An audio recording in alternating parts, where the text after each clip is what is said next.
সর্বপ্রথম সবাইকে যীশু খ্রিস্টের জন্মদিন, এই বড়দিন সবাইকে শুভেচ্ছা জানাই। আমাদের প্রভু যীশু খ্রিস্ট তিনি সবসময় সবার জন্য কাজ করেছেন, না যে বিশেষভাবে যে তিনি রোগীদের সুস্থ করেছেন বা গরিবদের পাশে দাঁড়িয়েছেন, ন্যায্যতার কথা বলেছেন, সেখানে শুধু ইহুদি না, বিজাতীয় সবার জন্য।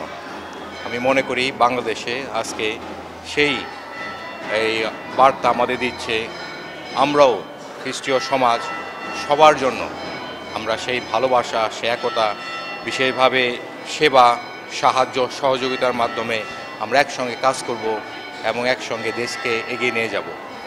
অবশ্যই সেখানে থাকবে আমাদের প্রার্থনা, ঈশ্বরের আশীর্বাদ এবং সেই সঙ্গে আমাদের দেশপ্রেম, যাতে আমরা এই খ্রিস্টীয় ভালোবাসা যে তিনি আদর্শ রেখে গেছেন, যে শুধু কথায় না, মনের দিক থেকে, হৃদয়ের দিক থেকে, ভালোবাসার দিক থেকে আমাদের বড় হতে হবে।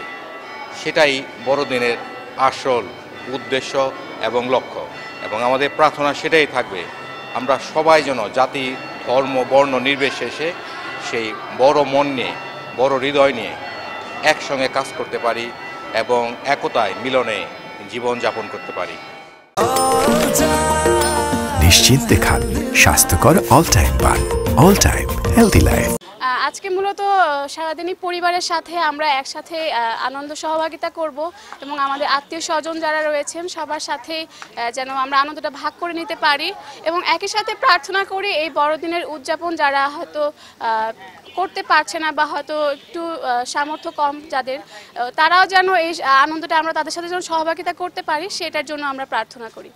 এবং নারী হিসেবে আমি প্রত্যাশা করি যেন বিশেষ করে বাংলাদেশে যেন আমরা একটু ভালোভাবে যেন নিরাপদে চলতে পারি বা নিরাপদ একটা বাংলাদেশ যেন আমরা পেতে পারি, সেই জন্য আমরা প্রার্থনা করি। এবং আমাদের যে ত্রাণকর্তা যীশু খ্রিস্ট, ইনি এই পৃথিবীতে এসেছিলেন অসহায় দুস্থ মানব জাতিকে মুক্তি দিতে, ত্রাণ দিতে।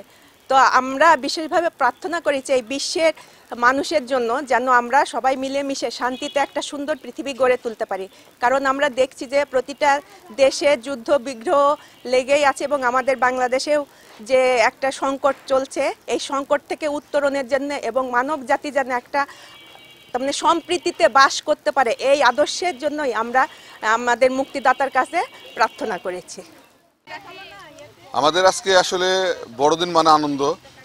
যীশু খ্রিস্টের জন্মতিথিতে আমরা সবাই আনন্দ করি, তারপরেও আনন্দের সাথে সাথে আমরা আমাদের প্রার্থনাও করি আমাদের প্রত্যেকটা মানুষের জন্য যেন সুখ সমৃদ্ধি থাকে, আর সাথে যেন হলো এই আমাদের দেশটা যেন সুন্দর হয়, এটাও আমাদের প্রার্থনার একটা মূল বিষয়।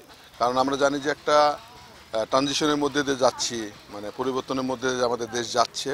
আমাদের মূল উদ্দেশ্য হলো যেন আমরা প্রার্থনার মাধ্যমে এটা একটা সুন্দর সুষ্ঠু দেশ গড়ে ওঠে, এটা আমাদের কামনা।